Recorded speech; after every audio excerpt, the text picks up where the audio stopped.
Capítulo 11. Segunda parte. Salvador Rivas relataba a los agentes de la Guardia Civil por dónde había entrado el intruso, y les mostraba los destrozos en su finca que le había ocasionado. Los guardias iban tomando nota de la denuncia, mientras observaban los trozos de cristales manchados con la sangre del individuo. En ese momento llegaba Villanueva en un patrol del cuerpo, con las luces centellantes aunque en silencio. Rivas lo advirtió inmediatamente aproximándose a la cancela exterior de la propiedad. «Quédese aquí dentro, Eric», le pidió. El muchacho iba en la parte trasera junto a López y Ortiz. Todos ellos se apearon del vehículo dejándole solo. «Buenas tardes, Salvador», saludó ella. A Rivas le pareció algo extraño que por la denuncia acudieran tantos agentes y sobre todo que acudiera ella, jefa de la unidad, con todo lo que estaba pasando con esos niños. Por ello no respondió al saludo. Por el contrario dijo: «¿Qué ocurre, Clara? ¿Tanta guardia civil por una simple denuncia de allanamiento?» Se dio cuenta que no venían por eso. «Venimos en base a una información que tenemos que comprobar», dijo ella dándole esa vaga explicación. «¿A qué tipo de información te refieres?», contestó, no entendía nada. Eric, haciendo caso omiso a Villanueva, bajó del coche en ese momento. Rivas se percató inmediatamente de la presencia del muchacho. «Ese es el individuo que entró en mi casa». «¿Qué es esto?». Ahora entendía aún menos. Debería estar esposado y detenido y parecía estar en calidad de testigo. «¿Qué ocultas en el sótano, Salvador?», acusó Villanueva directamente. «¿Cómo?», se sorprendió. Eric no pudo contenerse, espetando. «Tiene a los dos niños en el sótano de su casa, uno está muerto y el otro atado», repitiendo lo anteriormente dicho, pero esta vez para que se enterara el hombre de las golosinas. «Este sujeto se ha vuelto loco, no solo allana mi propiedad sino que me acusa de algo tan grave como eso. Quiero que lo detengas inmediatamente, Clara», le ordenó Rivas. «Aquí las órdenes las doy yo, Salvador, ahora sí», replicó insinuando algún comportamiento pasado entre ellos. «¿Tenéis una orden judicial para registrar mi casa?». «No, no la tenemos, pero la puedo conseguir en minutos». «¿Eso quieres? Si no ocultas nada, solo enséñanos ese sótano y yo a continuación detendré al señor Swanson por profanar tu propiedad. Si te niegas te detengo aquí mismo y voy por la orden. Tú eliges», le explicó. Rivas entró en cólera. «Así que se trata de eso, ¿no? Una venganza personal por cómo te traté en el pasado, ¿no es eso? Muy bien, vamos a ver ese sótano, pero mañana pienso presentar una denuncia contra ti, y contra la Guardia Civil en general». «Estás en tu derecho», replicó Villanueva al tiempo que entraban todos en la propiedad, también Eric. Mientras se dirigían hacia la vivienda, Villanueva se acercó a Rivas. «Fuiste tú, ¿verdad? Te llevaste a mi hijo, hijo de perra», profirió con su mirada cargada de odio. Ella, al escuchar lo que Eric había dicho sobre esa camiseta, no pensó en ningún momento que pudiera tratarse de Luis, eso era imposible. Lo que intuyó de una manera que no podía explicarse es que tuviera una implicación directa con el secuestro del niño. Esa camiseta fue con la que desapareció su hijo, y no podía ser casualidad que ahora Eric viniera a contarle esto después de sospechar de Rivas sin base alguna, sin conocerle de nada y oyendo algo de la rueda de prensa que jamás ocurrió. Todo unido y sin saber por qué, le había indicado de alguna manera que Salvador se había llevado al niño. No había otra explicación para esa camiseta. Pudo guardarla y ponérsela al otro chico por alguna circunstancia, había mil razones para ello, pero no podía ser una casualidad. Así que ahora no solo seguía los instintos de Swanson, ahora también estaba siguiendo los suyos propios. Rivas se enfureció aún más después de esa última acusación. «¿También vas a acusarme de la desaparición de mi hijo? Nunca le quisiste, por eso te dio igual». Carrasco interrumpió en ese instante. «Pare, teniente. Estamos en su casa sin motivo y sin ninguna orden. Esto es un asunto personal entre ustedes y este procedimiento no es legal. Nos vamos a meter en un lío por creer a ese individuo que está totalmente desequilibrado». Lo dijo en voz baja, era solo para Villanueva, que hizo oídos sordos de la recomendación. Llegaron hasta la casa entrando en ella. La puerta que daba acceso al sótano se apostaba frente a ellos. «Adelante, tú primero», dijo Villanueva a Rivas. Este bajó por la escalera hasta detenerse en el pequeño descansillo que había inmediatamente antes de la segunda puerta. Permanecía cerrada. «Ábrela», le ordenó. Eric estaba en mitad de la escalera. El lugar era tan pequeño que no cabían todos. Rivas cogió la llave y la introdujo en la cerradura. Un segundo después el portón quedó abierto de par en par. La oscuridad más absoluta embargaba aquella habitación. Enciende la luz. Rivas obedeció a regañadientes y un fluorescente intermitente alumbró aquella estancia. Eric se quedó conmocionado al verlo. Era una alacena con estanterías llenas de botes de comida. Un pequeño supermercado como ya había visto en las fotos. El sótano enfangado ya no estaba allí. Villanueva le llamó. Swanson, venga para acá. Eric obedeció.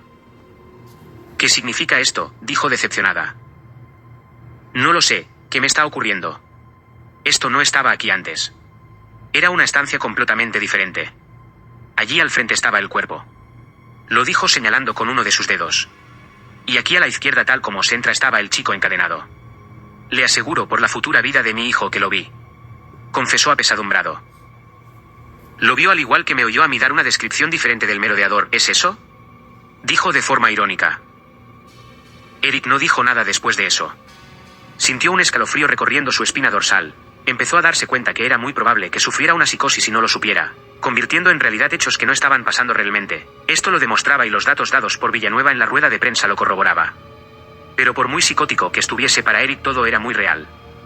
Lo veía, lo sentía, lo oía y lo palpaba. Ahora quiero que detengas a este sujeto, exclamó Rivas, una vez les enseñó el sótano demostrando la locura del muchacho. A Villanueva no le quedaba más remedio tener que hacerlo, aunque por alguna razón, le había creído finalmente. Era posiblemente un loco, pero ese dato de la camiseta y la descripción que había dado sobre el pequeño, era la de Luis. ¿Cómo se explicaba algo así? Quizás sí que realmente lo vio, pero fue en otro lugar. Se basaba en su historia del muñeco que contaba, decía que lo había visto y no recordaba dónde, y, si realmente lo vio pero se equivocó de lugar. Eric tenía un trastorno, pero no podía ser casualidad lo del coche, lo de Rivas y lo de Luis. Algo estaba pasando, pero no podía darle una explicación racional. Carrasco, detenga a Swanson, ordenó. Eric no se inmutó. Si todo había sido producto de su imaginación y todo lo indicaba, apechugaría con las consecuencias. Aún así, algo en su interior seguía diciéndole que estaba en lo correcto. Póngase contra la pared, por favor, dijo Carrasco, que añadió. Las manos a la espalda. Eric obedeció haciendo exactamente lo que le pedía el guardia civil. Cuando Carrasco iba a proceder a esposarlo, Villanueva se dio cuenta de algo. Ni siquiera lo había advertido en el cuartel teniéndolo delante de sus narices. Ahora lo vio tan claro que en ese mismo instante dijo: un momento, Carrasco. ¿De dónde ha sacado esa tela para envolver su mano, Eric? Este, algo sorprendido por la pregunta, contestó a continuación. Del cobertizo, había un cubo con trozos y cogí este para parar la sangre. Villanueva desenfundó su arma reglamentaria y acto seguido, dirigiendo el cañón directamente hacia Rivas, gritó: tírate al suelo, hijo de perra.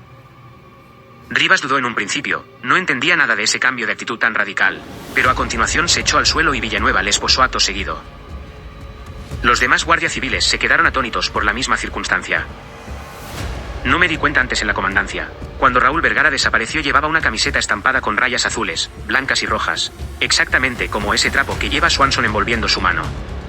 Les explicó: levantadlo del suelo y llevadle fuera. Hay que registrar ese cobertizo. Los compañeros hicieron lo propio y lo subieron, para desplazarse a unas decenas de metros donde estaba aquella construcción de madera. La llave del cobertizo. Ahora, le gritó. No tenéis orden de registro, dijo Rivas. Ya no la necesitamos. Ahora tenemos un indicio claro de la comisión de un delito. Abre el cobertizo. Rivas le indicó al guardia civil que le acompañaba dónde coger el manojo de llaves y dar con la que abría aquel rugoso candado. Unos minutos intensos después, la puerta quedaba abierta en toda su extensión. Era una habitación de unos 5 metros cuadrados aproximadamente. Sus paredes estaban cubiertas en toda su circunferencia por estanterías de metal de unos 2,5 metros de altura. El suelo era de tierra. Comenzaron a buscar un posible acceso a un zulo que pudiera tener camuflado, pero después de varios minutos buscando no encontraron nada. Las estanterías estaban repletas de todo tipo de cosas, con varias baldas a distintas alturas. Villanueva quedó nuevamente decepcionada. ¿Dónde estaba ese cubo?, preguntó al muchacho. No se veía por ninguna parte. Una sonrisa irónica de Salvador Rivas terminó por sacar de quicio a Villanueva. ¿Te diviertes, hijo de perra?, dijo totalmente encolerizada. Hay que pedir, ahora sí, una orden de registro de esta propiedad. Carrasco, traiga el botiquín para cambiarle el vendaje a Swanson y guardar como prueba ese trozo de camiseta. Si contiene ADN del chico, este hijo de puta estará perdido. Tiene que tener al niño en alguna parte de este terreno. Hay que peinarlo todo de forma exhaustiva. Finalizó. A la orden, teniente. Dijo Carrasco. Villanueva reculó saliendo del cobertizo. Algo no cuadraba. No sabía lo que era exactamente, pero sabía que se le había pasado algo para tener la pieza que le faltaba. Observó a su alrededor. La piscina estaba repleta de chatarra, pero de forma muy ordenada, tanto que quedaba bastante espacio para acumular más. Rivas siempre había sido un tipo muy limpio y ordenado. Lo demostraba esa alacena perfectamente provista de comida y en perfecto orden. Su casa estaba pulcra en toda su extensión. La piscina llena de trastos pero en orden, y en el cobertizo ídem de lo mismo. De pronto se dio cuenta de algo que no cuadraba con él. ¿Qué significaba ese acopio de trastos y chatarras apilados de una forma grotesca detrás del cobertizo? Eso no era propio de Salvador Rivas. ¿Por qué tienes apilados ahí todos esos trastos teniendo hueco en la piscina, Salvador? Dijo ella para ver cómo reaccionaba. Rivas se puso nervioso y no supo cómo contestar. Fue el indicio que Villanueva esperaba para en ese momento decir: a ver, señores, hay que retirar esa chatarra de ahí, está ocultando algo bajo ella. El hombre de las golosinas reaccionó a esto último dando un empujón a Carrasco, y acto seguido intentar huir, aún estando esposado. Una reacción del subconsciente al verse totalmente acorralado. Ahí había algo, y no pintaba demasiado bien, que podría ser sino que una tumba.